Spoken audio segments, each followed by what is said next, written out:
at siya'y naglihim ng dalang ng Espiritu Santo.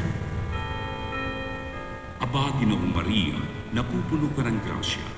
Ang Panginoong Diyos ay sumasayo. Bukod kang pinagpala sa babaeng lahat, at pinagpala naman ang iyong anak na si Jesus. Santa Maria, Ina ng Diyos, ipanalangin mo kaming makasalanan, ngayon at kung kami mamamatay. Amen. Narito ang alipin ng Panginoon. Maganap nawa sa akin ayon sa wika mo.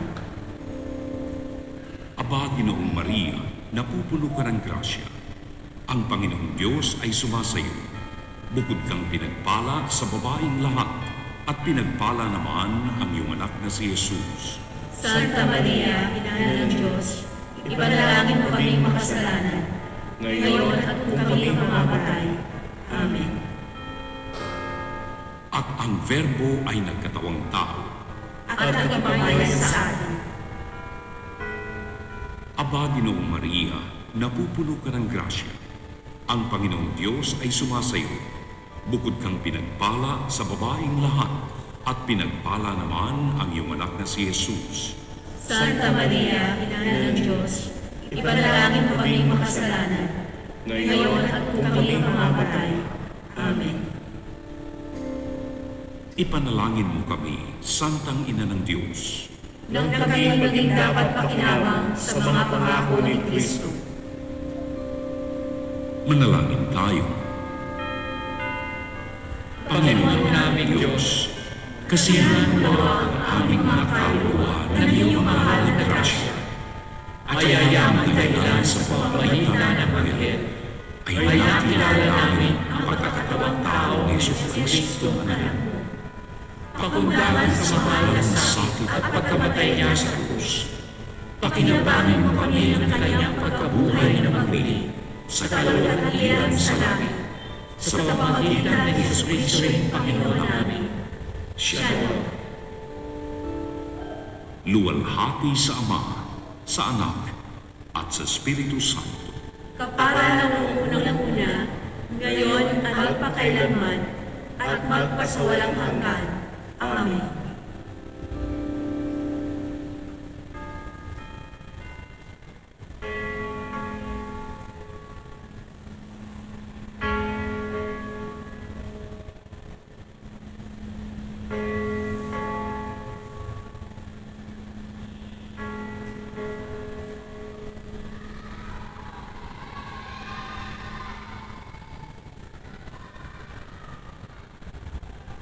Magandang gabi po muli sa ating lahat, mga kapatid.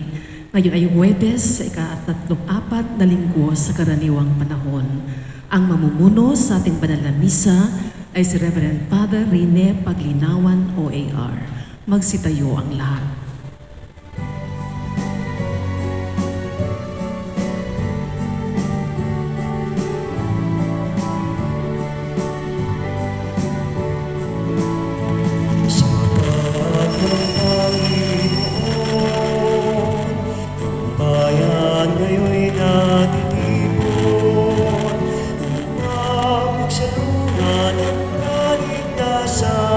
Handog ng Diyos sa tanan, sa panahong tigang ang lupa, sa panahong ang ani sagana, sa panahon ng digmaan at kaguluhan, sa panahon ng kapayapaan, sa kapag ng Panginoon. Bayan ngayon'y natitipon upang pagsaluhan ang kaligtasan, handog ng Diyos sa tanan. Upang pagsaluhan ang kaligtasan, handog ng Diyos sa tanan.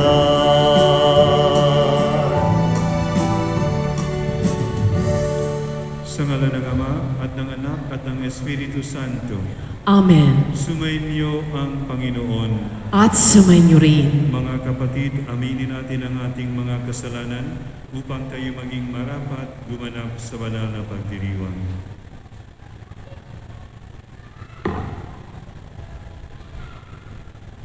Inaamin ko sa makapangyarihan Diyos at sa inyo mga kapatid, na lubha akong nagkasala sa isip, sa salita at sa gawa at sa aking pagkukulang.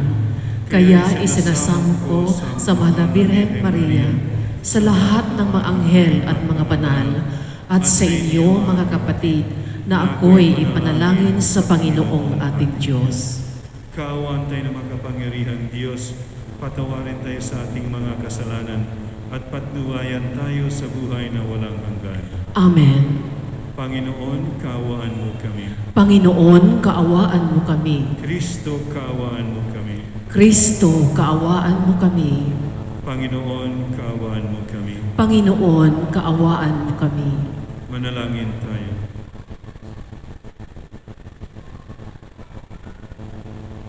Ama naming makapangyarihan, ipakita mo ang iyong paglingap sa iyong pag-antig sa aming kalooban, upang ang pamumunga ng gawain mo sa amin ay aming mapakinabangan at ang mapagpagaling mong katapatan ay aming mapangatawanan. Sa pamagitan ni Jesucristo, kasama ng Espiritu Santo, magpasawalang hanggan. Amen. Magsiupo ang lahat. Pagbasa mula sa aklat ng pahayag. Akong si Juan ay nakakita ng isang anghel na bumababa mula sa langit na may malaking kapangyarihan. Nagliwanag ang buong daigdig dahil sa kanyang kaningningan. Ubos lakas siyang sumigaw. Bumaksak na siya. Bumaksak na ang tanyag ng Babilonya. Tahanan lamang siya ngayon ng mga demonyo, bilangguan ng masasamang espiritu, at pugad ng marumi at kasuklam na suklan ng mga ibon. Isang makapangyarihang anghel ang kumuha ng isang batong animoy malaking gilingan. Ubos lakas niyang inihagis iyon sa dagat, sabay wika. Ganito ibabagsak ang tanyag ng lungsod ng Babilonya, at hindi na siya makikitang muli. Hindi na marinig sa iyo ang tinig ng mga awit at ang himig ng likha ng mga manunugtog ng alpa, plauta at trumpeta.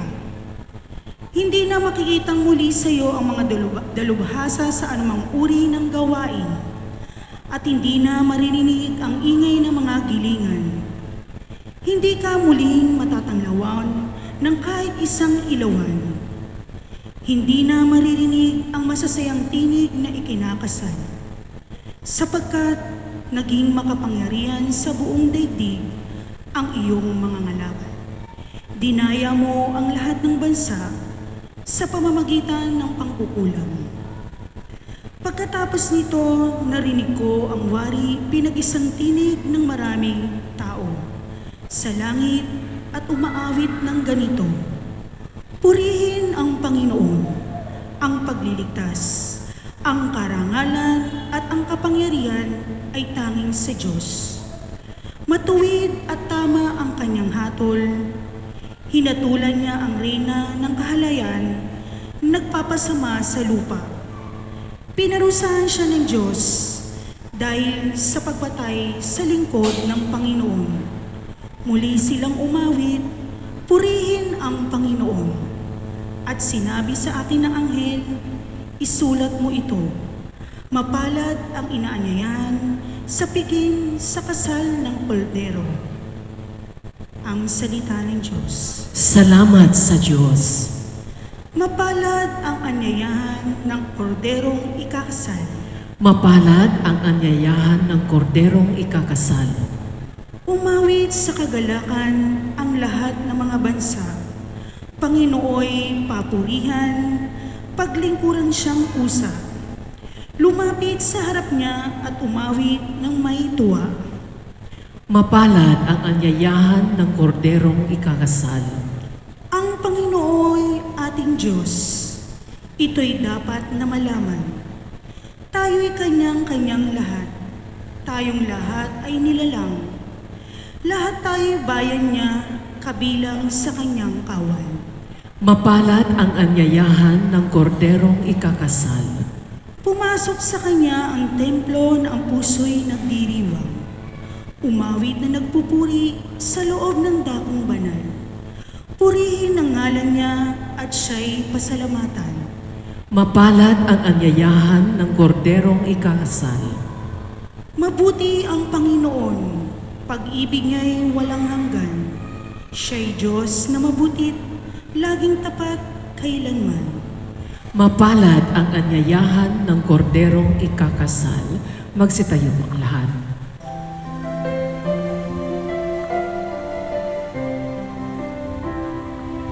Hallelujah, Hallelujah, Hallelujah, Hallelujah, Hallelujah, Hallelujah, Hallelujah. Sumainyo ang Panginoon. At sumainyo rin. Ang mabuting balita ng Panginoon ayon kay San Lucas. Papuri sa iyo, Panginoon. Noong panahong iyon, sinabi ni Jesus sa kaniyang mga alagad, "Kapag nakita ninyong kubkub na ang mga hukbo ng Jerusalem, talastasin ninyong malapit na ang pagkawasak nito. Dapat tumakas sa kabundukan ang mga nasa Judea at umalis ng lungsod ang mga naroon.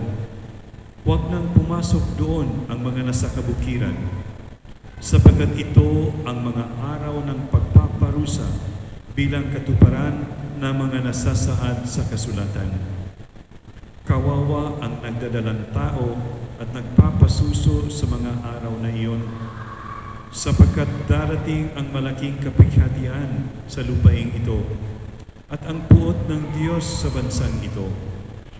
Mamatay sila sa taba at dadalhing bihag sa lahat ng bansa. At ang Jerusalem ay magiging busabos ng mga hentil hanggang sa matapos ang panahong itinakda sa mga ito. Magkakaroon ng mga tanda sa araw, sa buwan at sa mga bituin. Sa lupa ang mga bansa ay masisindak at manlilito dahil sa ugong at mga daluyong ng dagat. Ang mga tao'y hihimatayin sa takot dahil sa pag-iisip sa mga sakunang darating sa sanlibutan, sapagkat mayayanig at mawawala sa kanilang landas ang mga planeta at iba pang katulad nito na nasa kalawakan. Sa panahong ito, ang anak ng tao'y makikita nilang dumarating na nasa alapaap, may dakilang kapangyarihan at malaking karangalan, sapagkat nagsimula nang mangyari ang mga bagay na ito. Magalak kayo, sapagkat malapit na ang pagliligtas sa inyo. Ang mabuting balita ng Panginoon. Pinupuri ka namin, Panginoong Heso Kristo. Magsiupo ang lahat. Kung babalikan natin ang mga imahen, mga notisya na kita natin sa telebisyon, narinig natin sa radyo, o nakita natin sa Facebook, nung sunod-sunod na bagyo na dumaan sa ating bansa, lalong-lalo na sa Bicol region. At ang mga sigaw ng mga tao, minsan wala nang magagawa, nawawala, nalulunod, nasa bubong ng mga bahay na bigla na lang nawala dahil sa baha. Nakakatakot, nakakaiyak. Itong mga sinabi ng Panginoon sa Ebanghelyo ngayon, mas sobra pa, hindi lamang sa mundo, kundi sa araw, sa buwan, sa mga planeta, yung mga andito sa Jerusalem, umakyat sa bundok. Sobra ang sitwasyon, ngunit nakakapagtaka sapagkat sa katapusan ng Ebanghelyong narinig natin, pag dumating na ang mga bagay na ito, magalak kayo. Ano ba? Ano ba ito, Lord? Magalak kami pagdating ng mga bagay na ito. Ano kayang ibig sabihin ng Panginoon? Sa palagay ko, ang buhay dito sa mundo ay hindi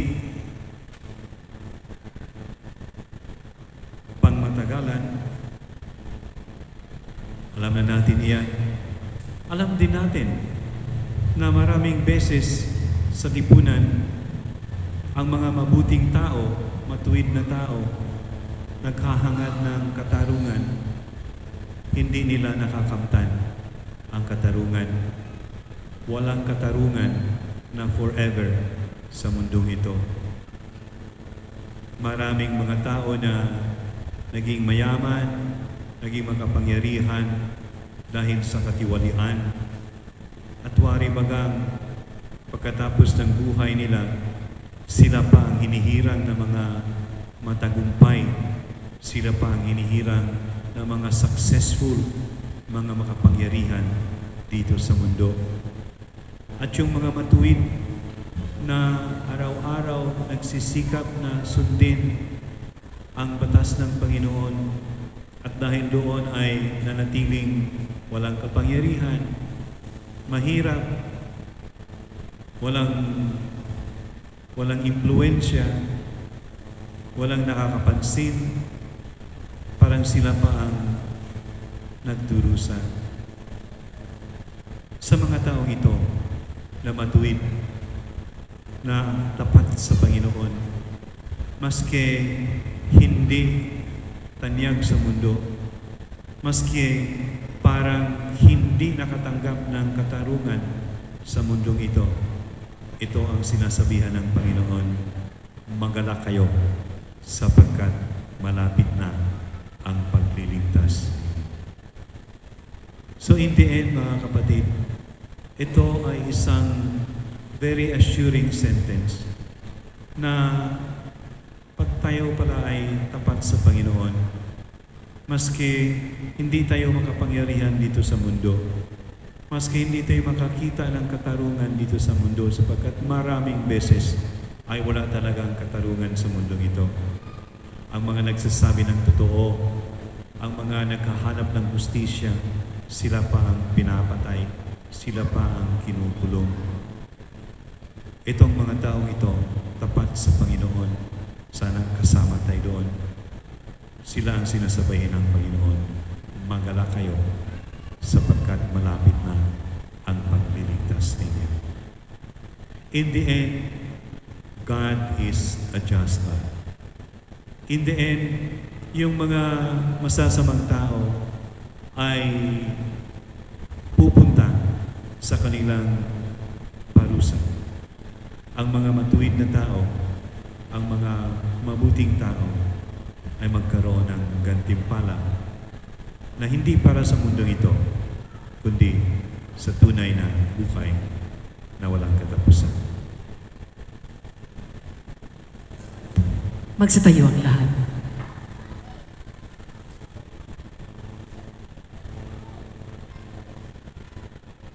Habang natitipon tayo upang ipagdiwang ang misteryo ng ating kaligtasan, bumaling tayo sa Diyos Ama nang may pananalig at hingin ang kanyang awa ang ating itutugon.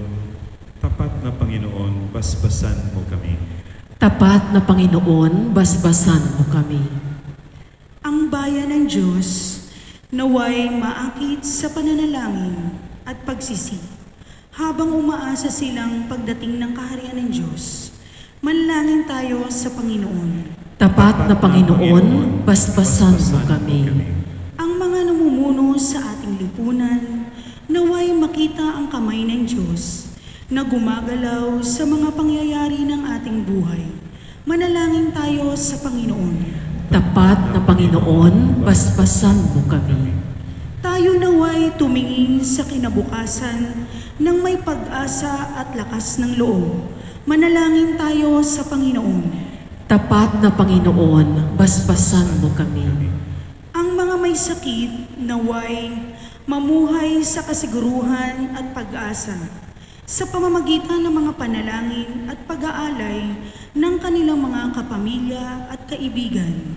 Manalangin tayo sa Panginoon. Tapat na Panginoon, basbasan mo kami.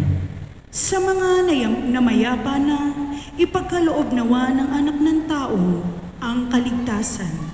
Manalangin tayo sa Panginoon. Tapat na Panginoon, basbasan mo kami. Ama naming nasa langit, pakinggan mo ang mga panalangin ng iyong bayan at tulungan mo kaming yakapin ang hamon ng krus sa araw-araw. Inihiling namin ito sa pamagitan ni Kristo, aming Panginoon. Amen. Magsiupo ang lahat.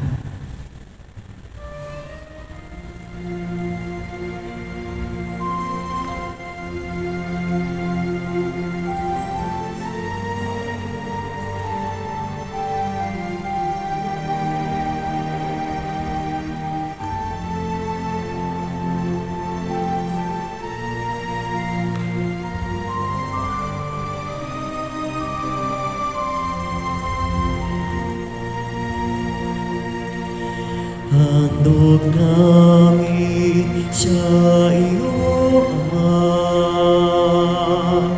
ang tinapay at alak na ito.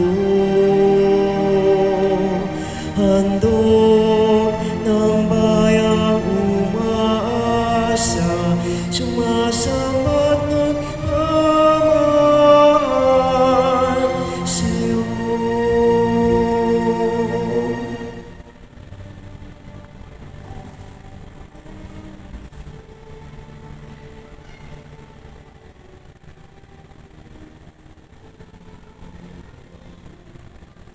Magsitayo ang lahat. Manalangin kayo mga kapatid upang ang paghahain natin ay kalugdan ng Diyos, Amang makapangyarihan. Tanggapin nawa ng Panginoon itong paghahain sa iyong mga kamay sa kapurihan niya at karangalan sa ating kapakinabangan at sa buong sambayan niyang banal. Ama naming lumikha, tanggapin mo ang mga banal na alay na iyong ipinag-utos na aming italaga sa pagsamba sa iyong ngalan. At upang kami pagindapating paunlakan ng iyong tapat na pagmamahal, gawin mong ang iyong mga utos ay sundin namin kailanman. Sa pamagitan ni Jesucristo, kasama ng Espiritu Santo, magpasawalang hanggan. Amen. Sumainyo ang Panginoon. At sumainyo rin, Itaas sa Diyos ang inyong puso at diwa. itinaas na namin sa Panginoon. Pasalamatan natin ang Panginoong ating Diyos. Marapat na siya'y pasalamatan. Ama naming makapangyarihan, tunay ngang marapat na ikaw ay aming pasalamatan. Ikaw ang lumikha sa tanan. Ikaw ang nagtakdang magkaroon ng gabi at araw, gayon din ng tag-init at tag-ulan. Ikaw ang humubog sa tao bilang iyong kawangis na mapagkakatiwalaang mga siwa sa daigdig. Ikaw ngayon pinaglilingkuran sa pagganap sa pananagutan na iyong pinagtitiwalaan sa pamamagitan ng anak mong mahal. Kaya kaisa ng mga anghel na nagsisiawit ng papuri sa iyo nang walang humpay sa kalangitan, kami nagbubunyi sa iyong kadakilaan. Santo, Santo, Santo, Panginoong Diyos na makapangyarihan, napupuno ang langit at lupa ng kadakilaan mo. O sana sa kaitaasan, pinagpalang na paririto sa ngalan ng Panginoon, o sana sa kaitaasan. Magsilod po ang Ama naming banal, ikaw ang bukal ng tanang kabanalan. Kaya sa pamagitan ng iyong Espiritu, gawin mong banal ang kaloob na ito, upang para sa amin maging katawan at dugo ng aming Panginoong Jesucristo. Bago niya pinagtiis ang pusang loob na maging handog, hinawakan niya ang tinapay, pinasalamatan kaniya, pinaghati-hati niya iyon, iniabot sa kaniyang mga alagad at sinabi, "Tanggapin niyong lahat ito at kanin. Ito ang aking katawan na hihandog para sa inyo."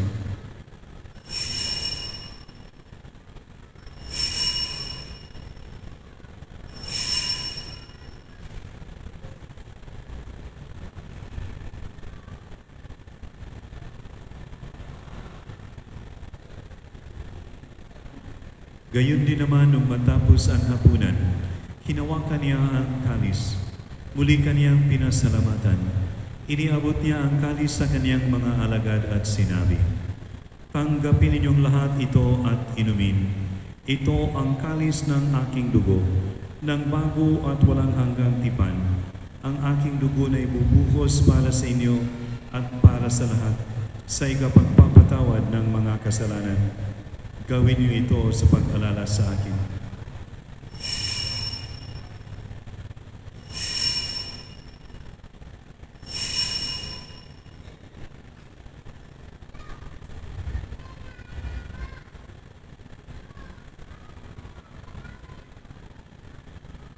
Ipagbunyi natin ang misteryo ng pananampalataya. Si Kristo'y namatay, si Kristo'y nabuhay, si Kristo'y babalik sa wakas ng panahon. Ama, ginagawa namin ngayong pag-alala sa pagkamatay at muling pagkabuhay ng iyong anak. Kaya tinialay namin sa iyo ang tinapay na nagbibigay buhay at ang kalis na nagkakaloob ng kaligtasan. Kami nagpapasalamat dahil kami minarapat na tumayo sa harap mo para maglingkod sa iyo. Isinasamo namin kaming magsasalo-salo sa katawan at dugo ni Kristo ay mabuklod sa pagkakaisa sa pamagitan ng Espiritu Santo. Ama, ilingapin mo yung simbahan laganap sa buong daigdig. Puspusin mo kami sa pag-ibig kaisa ni Francisco naming Papa at ni Broderick na aming administrador at ng Tanang Kaparian. Alalahanin mo rin ang mga kapatid naming nahimlay nang may pag-asang sila'y muling mabubuhay. Gayon din ang lahat ng mga pumanaw. Kaawaan mo sila at patuloyin sa iyong kaliwanagan. Kaawaan mo at pagindapatin kaming lahat na magkasalo sa iyong buhay na walang wakas. Kaisa ng mahal na Birheng Maria na ina ng Diyos, ng kabiyak ng puso niyang si San Jose, kaisa ng mga apostol, kaisa ni San Pablo VI at San Juan Pablo II, at ng lahat ng mga banal na namuhay dito sa daigdig ng kalugod-lugod sa iyo. May pagdiwang nawa namin ang pagpupuri at kararangal mo sa pamagitan ng iyong anak na aming Panginoong Jesucristo. Sa pamagitan ni Kristo, kasama niya at sa Kanya, ang lahat ng parangal at papuri sa iyo, Diyos amang makapangyarihan, kasama ng Espiritu Santo magpasawalang hanggan. Amen. Magstayo ang lahat. Sa tagubili naman nakagaling na utos at turo ni Jesus na Panginoon natin na Diyos, ipahayag natin ng lakas loob.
Hinihiling namin kami adiya sa lahat ng masama, pagkalooban ng kapayapaan araw-araw, iligtas sa kasalanan, at ilayo sa lahat ng kapahamakan, samantalang aming pinananabikan ang dakilang araw ng pagpapahayag ng tagapagligtas naming sa Jesucristo.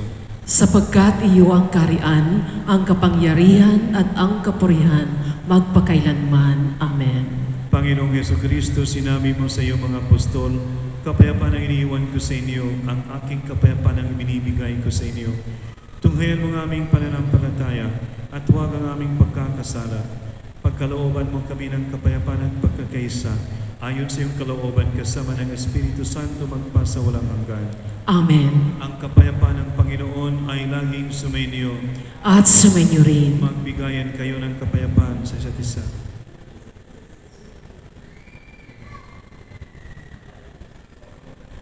Kordero ng Diyos na nag-aalis ng mga kasalanan ng sanlibutan, maawa ka sa amin. Kordero ng Diyos na nag-aalis ng mga kasalanan ng sanlibutan, maawa ka sa amin. Kordero ng Diyos na nag-aalis ng mga kasalanan ng sanlibutan, ipagkaloob mo sa amin ang kapayapaan.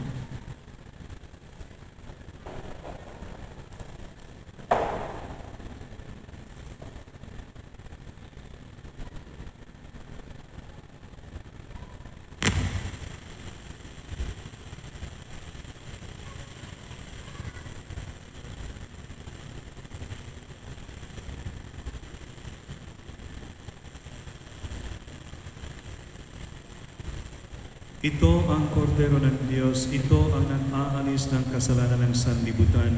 Mapalad ang mga tinatawag sa kaniyang piging. Panginoon, hindi ako karapat-dapat na magpatuloy sa iyo, ngunit sa isang salita mo lamang ay gagaling na ako.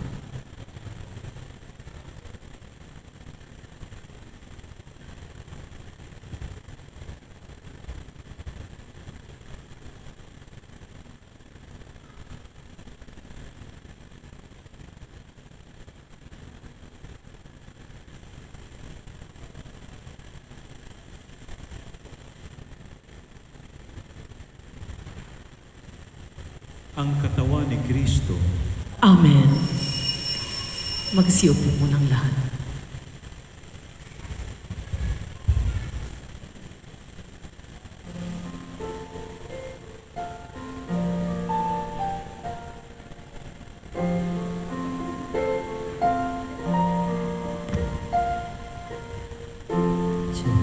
Let your hearts be troubled. Do not stay afraid. It is really I who you see. I offer you all my peace. I have waited for this moment to be with you again. In my heart you'll remain. In your heart I'll stay. I am with you till the end of your days. I am with you. Have faith that I hold you even when you let go. And I love you, you must know. I am here. I am ever with you.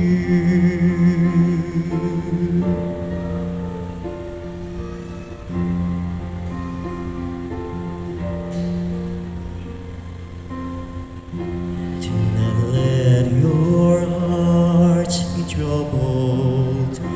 Do not stay afraid. I'm beyond all anguish or death. I'm risen to life anew. When you feel that you've been empty and can give no more, know that I am your breath and I feel your soul. I am with you till the end of your days. I am with you.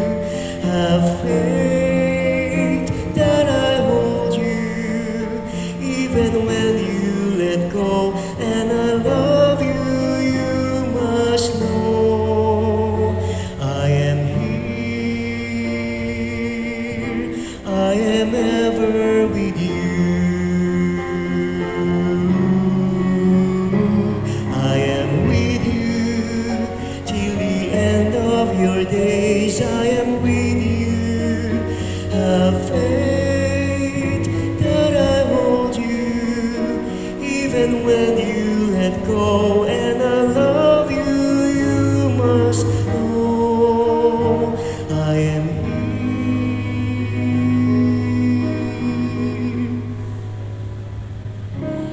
I am ever with you.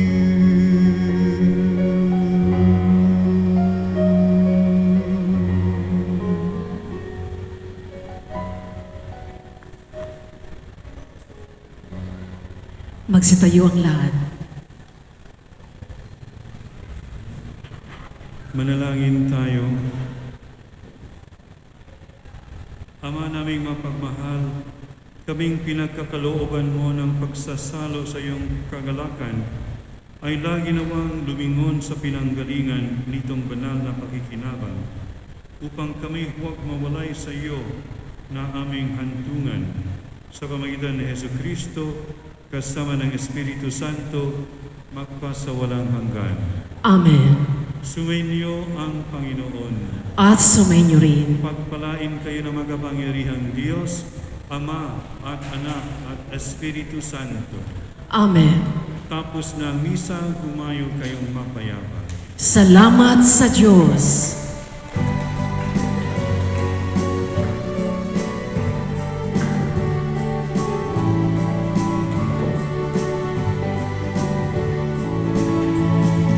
Mayon at ipahayag kaniyang pagkalingat habag, isa buhay, pag-ibig at katarungan, tanda ng kaniyang kaharian. Sa panahong tigang lupa, sa panahon ng ani sa ganap, sa panahon ng digmaan at kaguluhan, sa panahon